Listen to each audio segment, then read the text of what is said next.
is Cycling Initiatives That Save Our Lives. And your presenters today are Shannon Baker, she's with the American Lung Association.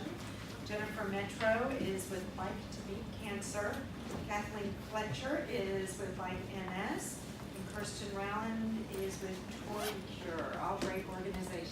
So, welcome, and I think Shannon has first steps. Thank you very much. So, on behalf of the American Lung Association and my fellow RIDE directors, thank you so much for the opportunity to be here today and for being in the room to listen to our presentations about rides that save lives. I'm Shannon with the American Lung Association. Our ride is now called Bike the Bluegrass. After 32 years of being a different ride, we have launched an all-new experience this year. We'll talk briefly about it at the end of the presentation. And now I just want to give you a brief background on the work of the American Lung Association. We are the nation's oldest nonprofit, volunteer-based, health-related organization in the country, originally formed to combat tuberculosis. Our work now is much broader, encompassing all lung diseases. And maybe we should take a break, just a moment, by raising your hand. Tell me if you yourself either have personal experience with lung disease or know someone, love someone who has experience with asthma, COPD, emphysema, lung cancer. It is such a prevalent condition in Kentucky. Our mission isn't more relevant anywhere in the US than it is in Kentucky. Our work hinges, I'll back up one actually, our work hinges around these 4 strategic imperatives, specifically focused on lung cancer, air quality, other lung diseases, and specifically the burden associated with living with other lung diseases and stopping tobacco use dead in its tracks. We dream big at the American Lung Association. Our vision is a world absolutely free of lung disease. This slide says it all. An image is worth 1,000 words, they say. When we talk about lung cancer specifically, look what lights up. What lights up? Bright red, the state of Kentucky. When we talk about the increase in deaths due to lung cancer, increasing, look what lights up. Bright red again, it's Kentucky. Again, the mission is so relevant here. Lung cancer is the #1 cancer killer for both men and women. In Kentucky, we boast the highest rate of lung cancer and the highest number of deaths associated with lung cancer. Lung cancer is on the rise in the female population, and less than 2% of women even know that. So it's not even on our health radar. When you ask a woman, what's the #1 cancer killer, you would probably hear breast cancer, ovarian cancer, uterine cancer, long before you heard lung cancer. But the fact of the matter is, lung cancer is more deadly in the female population than all 3 of those other cancers I just mentioned combined. Every 5 minutes a woman will be diagnosed, and 50% will not be alive a year later. Asthma is the 3rd leading cause of hospitalization. We have, in Kentucky, one of the highest rates of asthma in the US. It's a chronic disease. It can be fatal as well, and there's no cure for asthma. Tobacco use, we all know here in Kentucky we have the highest rate of tobacco use in the nation. And we have 50% of Kentuckians are exposed daily to secondhand smoke. And the tobacco companies, Big Tobacco, spends $20 million a day marketing cigarettes to our kids. Air quality in Kentucky is spotty. We have significant pockets of very poor air quality, an F grade in Louisville where I live for the ozone. And it's astonishing to me to be able to stand here and say nearly half of our population is daily exposed to toxic levels of radioactive radon. You never have to have smoked a day in your life to get lung cancer. It is the air we breathe. It is the genes with which we are born. And you know what? Even if you were a former smoker, you don't deserve to get lung cancer. There is so much work to be done. We at the American Lung Association in Kentucky deliver a number of programs specifically aimed at reversing all of the statistics that I just shared with you. The importance of addressing asthma through education, specifically in the youth population and where kids are every day, is critically important. We go into the schools and we train teachers, we train coaches, we teach children how to manage their own asthma cases, or conditions rather. We go out into the communities and we try to be innovative in our approaches to asthma management. The Lung Association, for example, in Louisville, funded a program where you have an inhaler that is delivering data in real time to the U of L when there is an asthma attack and the inhaler is used. The data is transmitted, and that helped us to identify where the triggers are in Louisville and what should we do about that. How should we reroute traffic, for example? How should we increase the tree canopy? These are the kinds of things that the Lung Association focuses on in our local communities here. Certainly smoking cessation. We have trained more trainers in smoking cessation in order to broaden our impact and to go into the community through businesses and other organizations. There is, you probably know, a new regulation in place that deals with smoking in public housing. Well, the regulation became effective, but there was no information about, well, what do we do as a public housing unit to implement these new rules. And so the American Lung Association worked with public housing units to figure out, like, all right, so you can't smoke in your building anymore. You shouldn't be smoking 25 feet from the front door or the windows of the building. So let's put maybe a smoking, in addition to cessation efforts, let's put a smoking area outside far away, and not near the playground, thank you very much.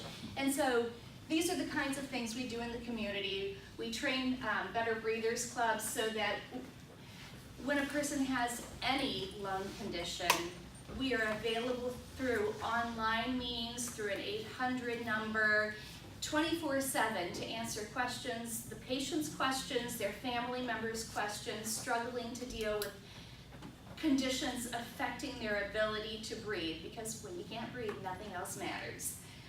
So I've put up here just this slide that illustrates the importance of fundraising. Our bike ride, our walk, our galas, all of the events we do throughout the year fund the programs that I just shared with you aimed at combating lung disease and poor air quality. Bike the Bluegrass is an all-new ride, as I mentioned at the beginning of my presentation. We have for over 2 decades been another ride out of Shaker Village, and that ride was wonderful and lovely, but it's time to do something new. And so we have entered into a multi-year, multi-park agreement with Kentucky State Parks. We will start and finish our ride out of the state park for the next several years. Every 2 years, we will change the park from which we ride. So this year and next year, we will ride out of and back into General Butler's State Resort Park. At the end of the ride, our riders can choose to stay for the bites, beer, and bourbon Big Bash cookout under the stars, and then spend the night in the lovely accommodations at the park. And so there are 3 ways to participate so you can craft your own experience. You choose your route, obviously, 25, 35, or a metric century. You can also choose to ride only and go home. Or you can choose to ride and stay for dinner. Or you can choose to ride, stay for dinner, and spend the night in the park, which is obviously the most fun. And there is a different fundraising minimum associated with each of those options. The idea being, we want to appeal to every rider, no matter their skill level, and no matter their lifestyle. If you say to me, you know, I'm retired, or I have like a whole weekend I could give you, you can stay, you can do the whole enchilada, but if you're busy, you've got kids at home, whatever, and you can only ride, we want you to be able to ride Bike the Bluegrass with us. That's everything from the Lung Association. Thank you so much for your time. We appreciate you. And now I'll turn it over.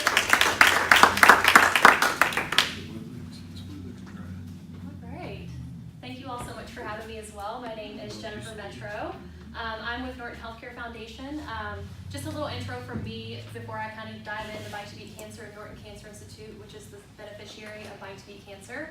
I've been with Norton Healthcare Foundation for 2 years, and this will be my second year with Bite to Beat Cancer as well. And we're celebrating our 10th year this year of Bite to Beat Cancer, so super excited for that.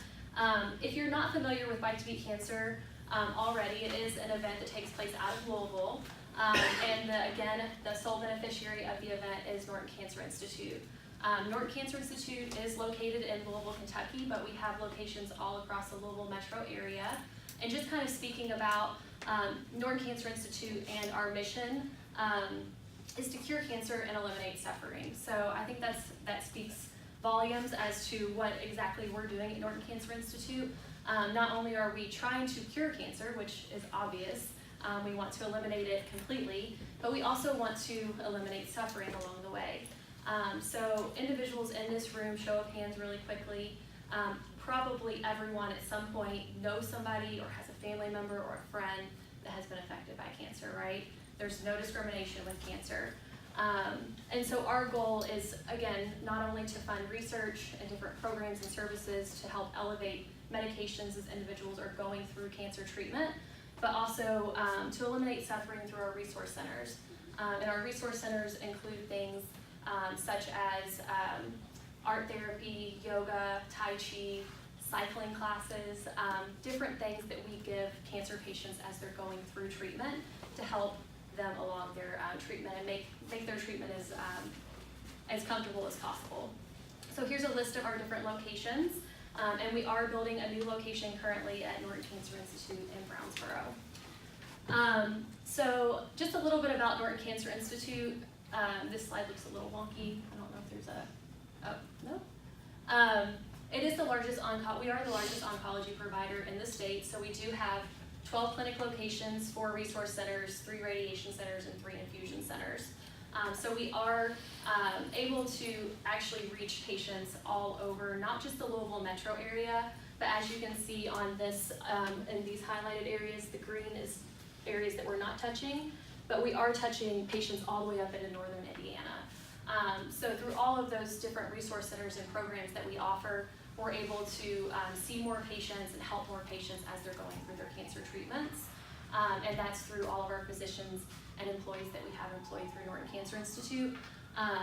But again, we're generating more dollars through events such as Bite to Beat Cancer to help build more programs and services available. So we're hoping to expand that reach to some of those green areas that you see, especially in Kentucky and southern Indiana, so that we can help individuals as they're going through their cancer treatments.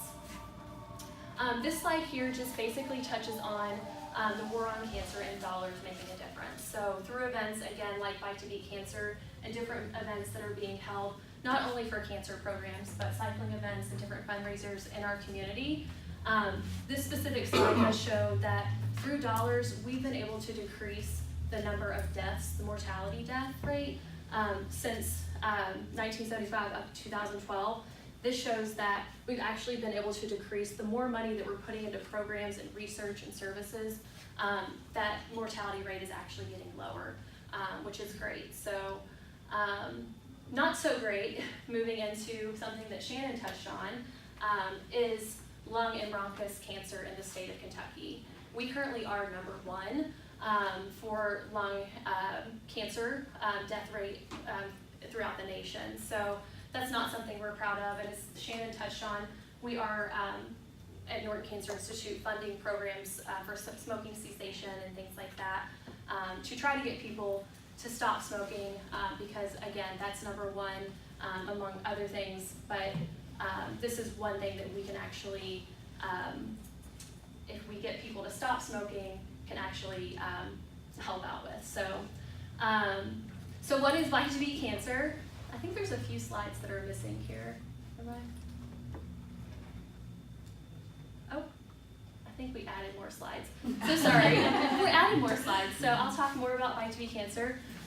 So Bite to Beat Cancer, there was a couple other slides that mentioned how cycling does really help individuals that are undergoing cancer treatment. So we really try to push cancer patients that are being seen in our centers to sign up for Bike to Beat Cancer, or try to get their family members to sign up for Bike to Beat Cancer, or go to our resource centers and hop on a bike, because it really can help individuals as they're going through their cancer treatment.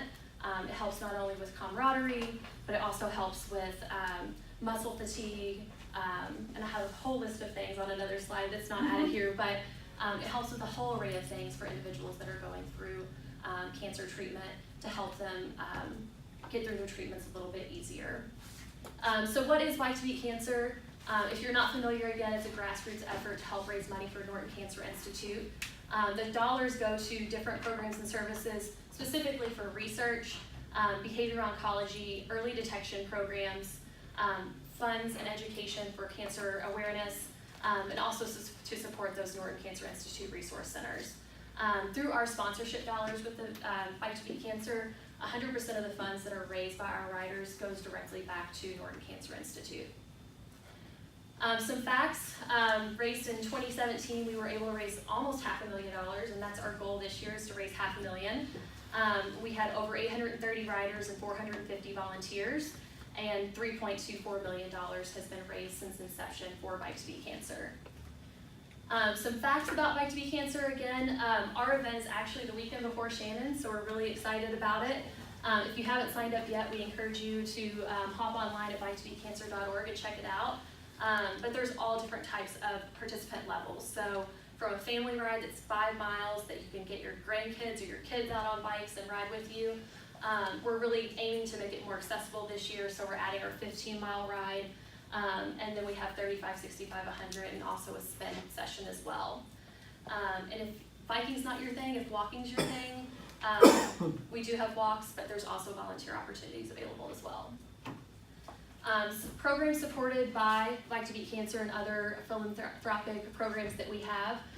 There's a long list of them up here, but a couple of them that I want to touch on that we funded in the last couple of years has been Neroli, which it's a laser system that actually is non-invasive, that goes into your brain and actually wipes out your brain tumors without being invasive. So that's one program that we funded in the last 2 years, as well as DigniCap, which is another program we funded just this past year that allows individuals that are undergoing cancer treatment to keep their hair throughout cancer treatment. So it's a cap that they wear while they're going through their chemo that actually cools their head and allows them to keep their hair throughout treatment. So that's another program that we're funding to help, obviously, cancer patients as they're going through their treatments. And then in 2017, this is kind of just an allocation for you guys to see a graph of where the money goes. As a rider for Bike to Beat Cancer, individuals are able to sign up and allocate where they want their funds to go. So as you can see, a lot of people, they wanted to go to area of greatest need, but we do have some other areas that people want their funding to go to, whether it be Norton Hospital, Norton Cancer Institute, Norton Children's Cancer Institute, which is the pediatric side of Norton Cancer Institute, and so on and so forth. But just having that option to be able to choose where they want their funding to be allocated. And then last on here, we just have a few faces to share with you guys of people having fun. Again, Bike to Beat Cancer is funding programs and services for Norton Cancer Institute, and if you want to find out more information about it, you can go to biketobeatcancer.org. I have our family right here. But hopefully you guys check it out. We are just a few weeks away, so we're getting excited and geared up, and that's all I have for Bike to Beat Cancer. So thank you.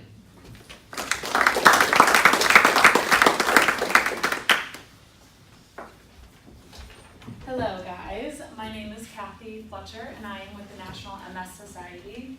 Our ride is Bike MS Bluegrass Bourbon Ride, and I'll get into the details of it a little later on, but we're going to jump into the National MS Society and what MS is, and really how we see it in our community nowadays. So our vision at the National MS Society is a world free of MS. I think it was very similar to yours, and so like she said, it's a big vision, it's a big goal, but this year our mission is, we've kind of changed a little bit, and it's the first year that we're actually using the word cure for MS. So I think that's a big transition that we're finally seeing that light at the end of the tunnel where we can see a cure in reach. And then our mission is that people affected by MS can live their best lives as we stop MS in its tracks, restore what has been lost, and end MS forever. So what is MS? Multiple sclerosis is an unpredictable, often disabling disease of the central nervous system that disrupts flow of information within the brain, between the brain and the body. So it really is an autoimmune disease, and your body attacks itself, and so it attacks the central nervous system. And I always like to give visuals, so I always use your phone charger. And so imagine your phone charger being like a nerve, and that rubber coating on the outside is your myelin. So your body forms these lesions that breaks down that myelin on the outside and really disrupts that flow between the electricity in your phone. So all of those signals that your brain is sending get disrupted at some point throughout your body. And as you guys know, nerves go everywhere. They control your feeling, your smell, how you lift your leg up, whatever it is. And so in each person, it's very different. You can see someone who has trouble physically, then you can see someone who has trouble cognitively. And there's some people where you can't even tell that anything is going on with them, and so it's almost like a invisible disease as well. And so it's hard for people who live with that because no one sees anything wrong with them on the outside, but on the inside they're struggling. And so really feeling that support from your family and friends is huge in that aspect. And like I said, so the progress and severity and specific symptoms of MS in any one person cannot yet be predicted, so it looks different in everybody. And there's two different types as well. So there's relapsing remitting and then progressive MS. And so relapsing remitting can come and go. So you may see symptoms one day and then you'll go a couple days, couple weeks, couple months with no symptoms at all, and then something triggers it and you'll start seeing a flare up, and those symptoms will come back and last. You don't really know how long they're gonna last until they go down again. And then progressive, your symptoms come and they stay there until you get on a drug and you start using medicine to really control those symptoms more, but they're always there and progressively get worse. Whereas relapsing remitting, those symptoms can stay the same for a while. Bike MS facts. So we have 90,000 riders participate in Bike MS each year. And then more facts about just MS in general. 2.3 million people are living with MS worldwide, and 5,300 just in Kentucky. Something that I've noticed before coming to the MS Society, I didn't really have a connection to MS. And I had heard about it, but never really known anybody living with it. And since coming to the society, it comes up in conversation a lot more because it's always, where do you work? The MS Society. And every day I meet people, and almost every single person I meet has a connection to MS. So I think it is one of those diseases that isn't talked about a lot, and a lot of people go through life without really talking about it. And so it's a lot more prevalent, I guess, to me than I really realized before coming into the society. MS is the most common neurological disease leading to disability in young adults ages 20 to 50. So I think that's another huge thing, is that people get diagnosed young. They get diagnosed in their prime years of life. It's really 20 to 40 is like the big range. And then now research is showing that kids are getting diagnosed. So we actually have a pediatric neurologist who just started at U of L. And is just focusing on those kids who are being diagnosed with MS. And so it's getting younger and younger as we're looking into it, because we can start seeing those symptoms of MS early on now. And MS is at least 2 to 3 times more common in women than in men, suggesting that hormones may play a significant role in determining the susceptibility to MS. So we have no really specific thing that we can say causes MS or flares up MS or whatever triggers your body to turn that on to start attacking itself. And so I think there's a couple of things that they're looking into right now, and hormones is one of them, considering 2 to 3 times it's more common 2-3 times in women. So now we're going to go into research, because we do these fundraising events in order to fund research and look for more ways to find a cure. And our 3 big areas in research is to stop disease, the progression of the disease, restore what has been lost, and then end MS forever. And so when you get diagnosed with MS, your first initial response is that you want to stop the progression of it. You don't want it to get worse, and you want those drugs to help you really stop it in its tracks. And then we work on restoring what you have already lost. So all of those symptoms that you have, maybe you lost feeling in your hand, or you have a limp leg or something, we're working to then restore those back to normal. And then our end goal is to end MS forever. I have some other things on research that I just wanted to talk about too. So the MS movement in the society was started back in 1946, where research into multiple sclerosis was almost non-existent. And so you can kind of see within 70 years, we have gone from knowing nothing about MS to now we have 16 different drugs that are helping people live with MS, and we're working our way towards a cure. We had 14 drugs that were just for relapse and remitting, and in the past year we have come up and launched a drug for progressive MS, which is the first drug ever that we have put on the market for progressive MS, which is a huge breakthrough for the National MS Society. MS Navigator. So this is an amazing program that we have launched in the past couple of years for people, families, friends, whoever is really being touched by MS. And it's led by highly skilled, compassionate professionals that connect you to the information, resources, and support needed to move your life forward. These supported partners help navigate the challenges of MS unique to your situation, and so they provide information and education that help people with MS and their support teams advocate for themselves, whether it's to your healthcare providers or your work or whoever it might be.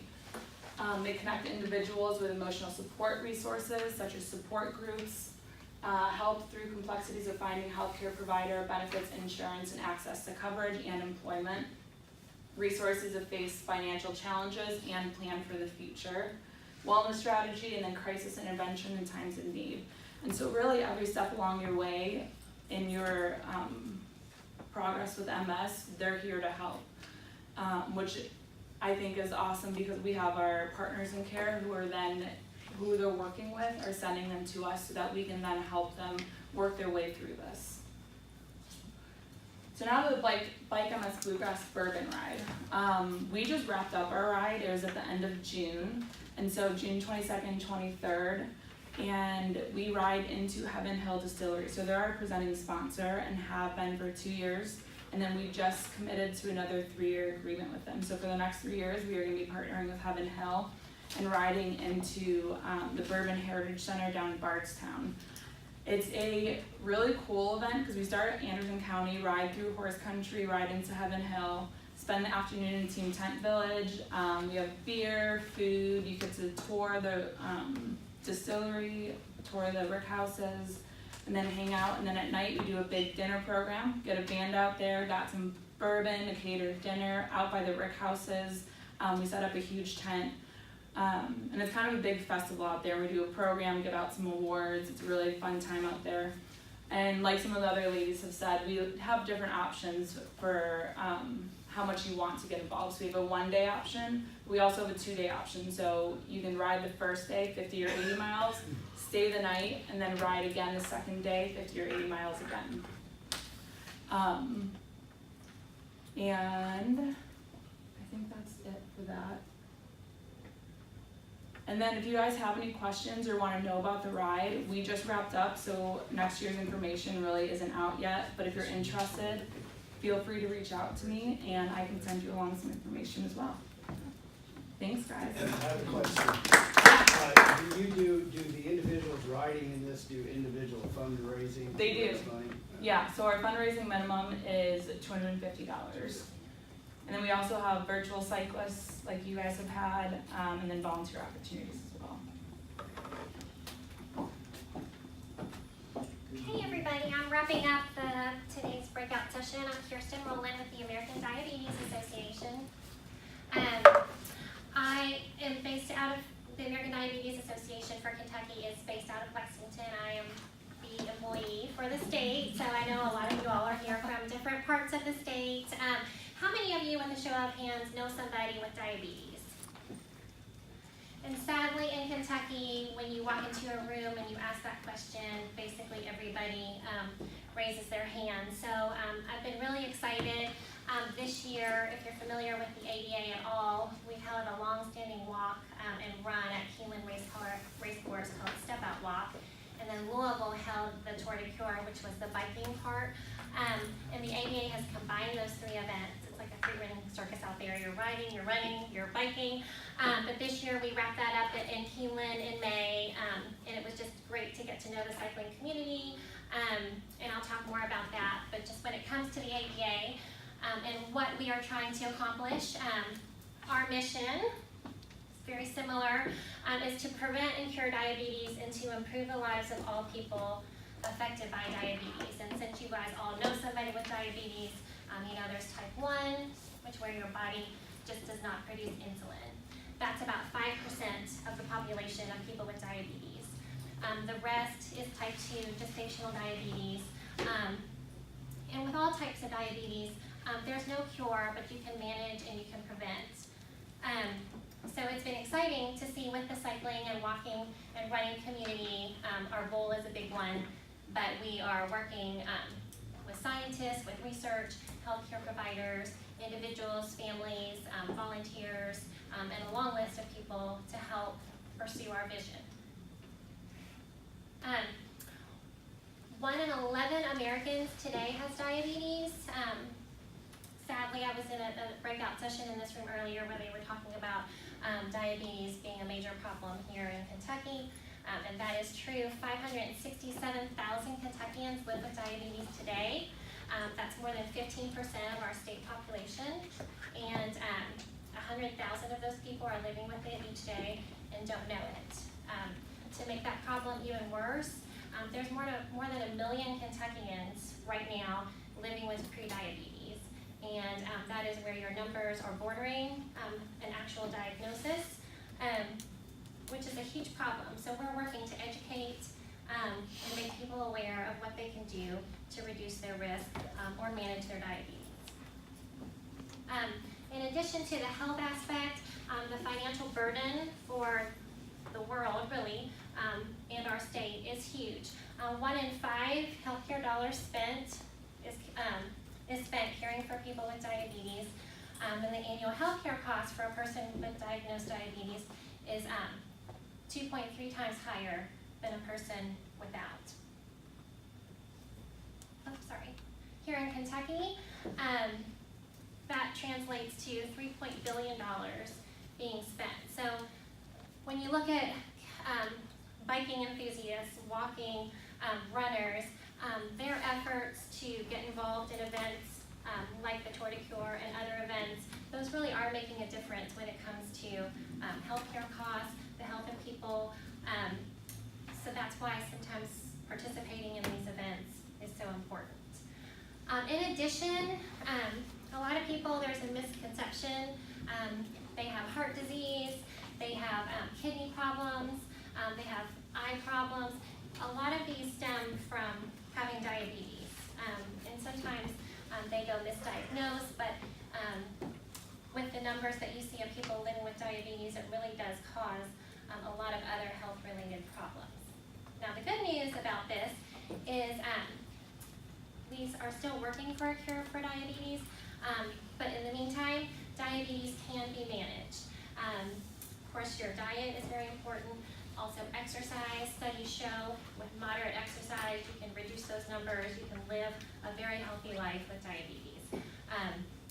And of course, you guys know, being physically active, that there are a lot of other benefits as well to staying fit.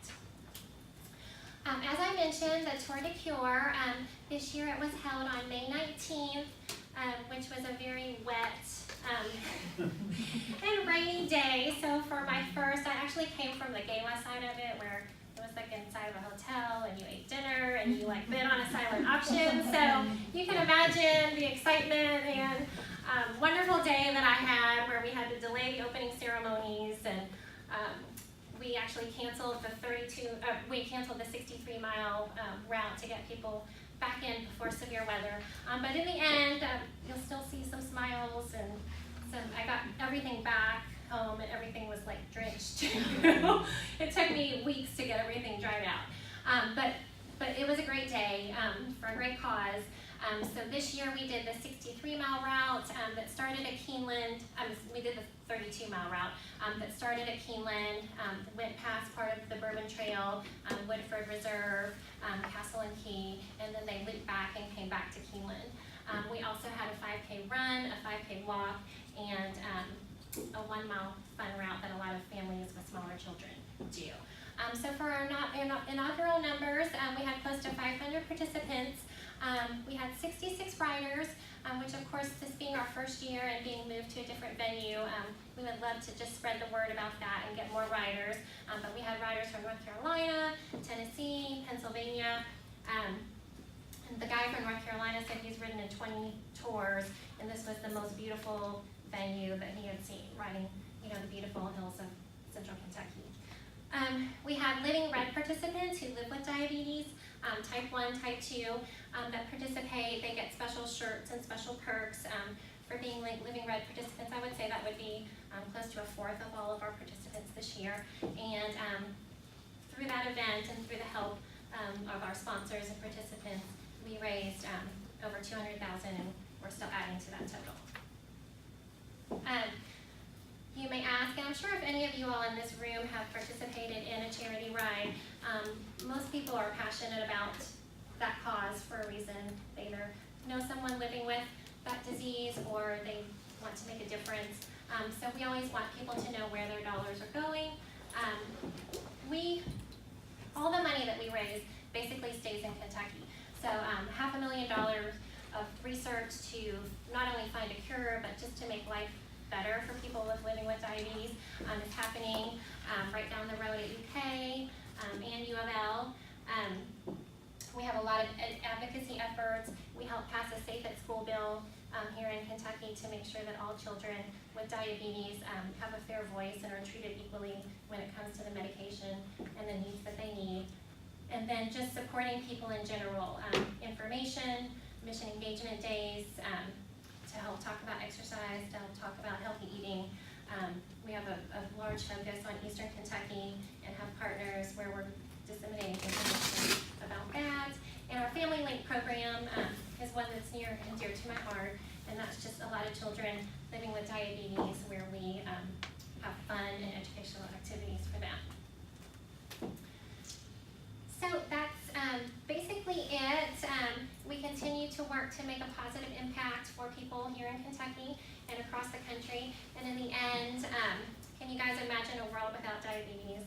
So we'll keep working until that happens. So our Tour de Cure for 2019 is set for June 1st back at Keeneland, and we welcome all cyclists, runners, walkers, and volunteers. So if you know someone that is affected by diabetes, we'd love to have you.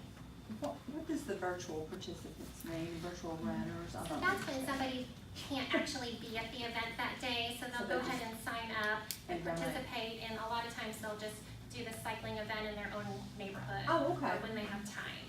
So, Okay. all right.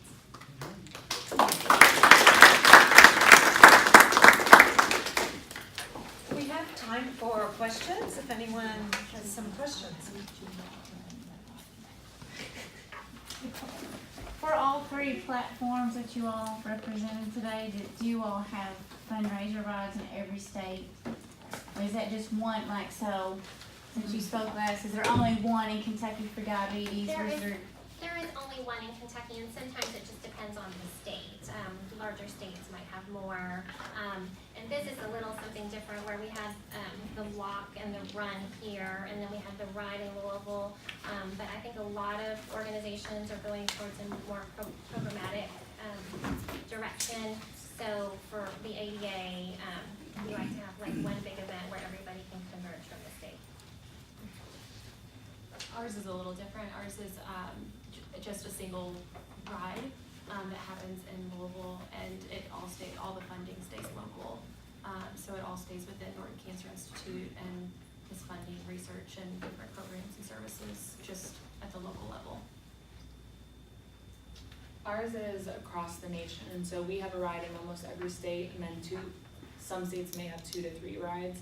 And we do a cool passport program where if you hit a certain fundraising level, you then become a passport rider and can ride in any of the rides. So we have a lot of people who will do like vacations and just do a bunch of different bike MS rides around the country, which I think is really cool.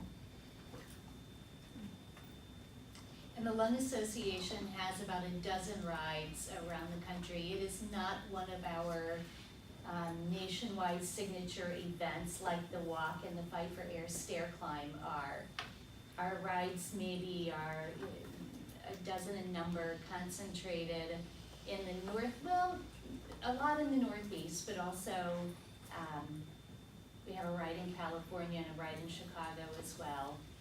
Kentucky is probably, arguably, okay, I'm biased, the most beautiful of all the rides. We were asked recently, as a matter of fact, to send pictures from our rides into our national organization, and I can't tell you how many people responded to the email. Wow, that's a gorgeous ride, beautiful pictures.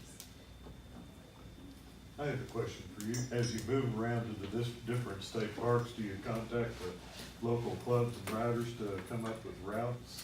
Yeah, so our routes are typically created by folks who have been with the American Lung Association rides for many years. And these are people who, like a lot of you, I'm sure, you could airdrop anywhere in the country and say, where's the best place to ride around here? They're just such avid cyclists, they can answer that question. But I certainly reach out to the local cycling clubs and try to build relationships. And I'll be doing more of that now that we're close to Cincinnati this year. So I want to reach Northern Kentucky clubs and Cincinnati cycling clubs. And then when we go out to Barron River, I'd love to reach Bowling Green, and we're a spitting distance from Nashville if you're a good enough spitter. So, you know, trying to grow.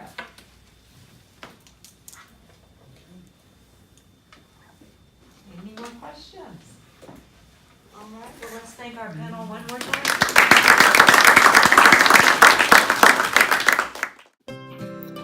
Hi everyone, I hope you enjoyed this episode of the Kentucky Cycling Connections series.